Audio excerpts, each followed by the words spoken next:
Esta es la carnicería organizada que Roma llamaba entretenimiento. ¿Sabías que el lugar más icónico del mundo antiguo era en realidad un matadero con una arquitectura exquisita? Nadie imaginó que la civilización que nos dio el derecho y los acueductos también perfeccionaría el arte de ver a un hombre destripar a otro por un simple aplauso. Quédate hasta el final, porque te revelaré qué pasaba con esos pocos elegidos que se volvían invictos y si realmente la libertad era el premio o simplemente una condena más larga. Bienvenidos a la arena, ese lugar donde la esperanza iba a morir bajo el sol del Mediterráneo. Para entender el Coliseo, primero hay que entender que no estabas allí por una búsqueda de gloria personal al estilo de un atleta moderno, sino porque alguien, probablemente un tipo con una toga muy cara y manos muy limpias, decidió que tu vida valía menos que el precio de una entrada. Aunque la cultura popular nos ha vendido la idea de guerreros heroicos, la realidad es que la mayoría eran esclavos, prisioneros de guerra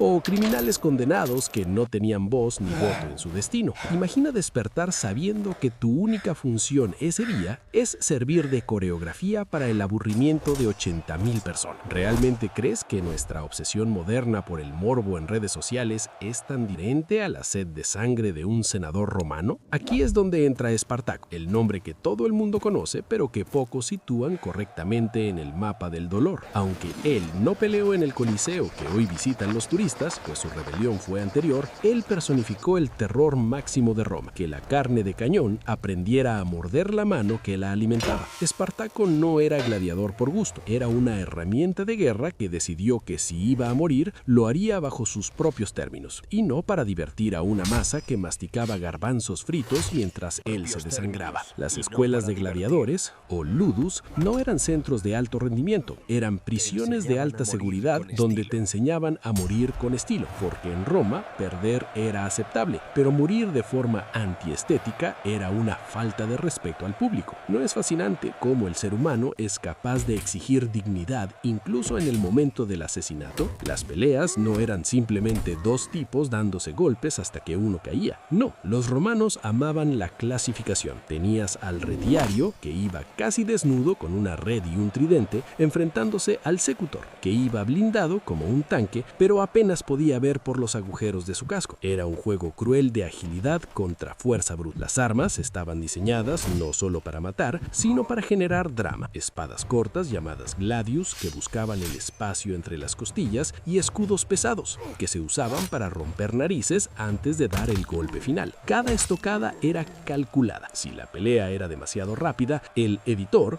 que era el organizador y quien pagaba el espectáculo, sentía que perdía dinero. Se buscaba el sufrimiento prolongado, la acción narrativa escrita con sangre real. ¿Te has preguntado alguna vez si hoy en día nos seguimos buscando ese mismo drama, solo que ahora lo llamamos telerrealidad? Cuando un gladiador caía, el silencio que se producía en el Coliseo debía ser aterrador. En ese momento, la vida del perdedor no estaba en sus manos, ni siquiera en las de su oponente.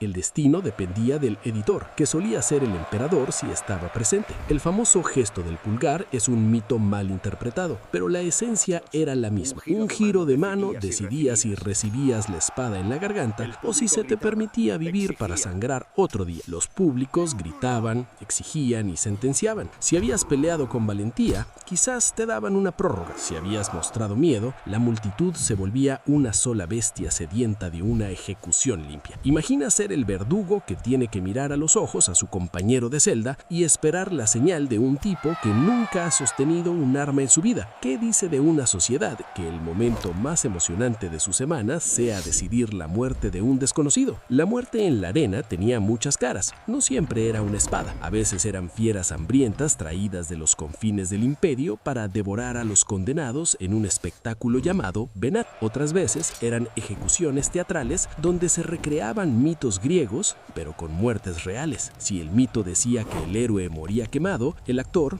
que era un prisionero, moría quemado de verdad. No había efectos especiales, solo el olor a carne chamuscada y el aplauso ensordecedor de las gradas. Era una maquinaria de logística impresionante dedicada exclusivamente a la destrucción del cuerpo humano. Es posible que la sofisticación de una cultura se mida por la complejidad de sus métodos de tortura, pero ¿qué pasaba con los que ganaban? Aquellos que, contra todo pronóstico, sobrevivían pelea tras pelea. Convertirse en invicto era lo más cercano a ser una estrella de rock en la antigüedad. Los gladiadores famosos tenían clubes de fans, su sudor se vendía como afrodisíaco en frascos de cristal y su imagen decoraba las paredes de las casas. Sin embargo, seguían siendo propiedad de alguien. Un gladiador invicto podía recibir la rudi, una espada de madera que simbolizaba su libertad, pero muchos, tras obtenerla, no sabían qué hacer con ella. La arena era lo único que conocían. Algunos volvían como entrenadores, otros como mercenarios, y otros simplemente morían en una esquina, olvidados por la misma multitud que antes coreaba su nombre.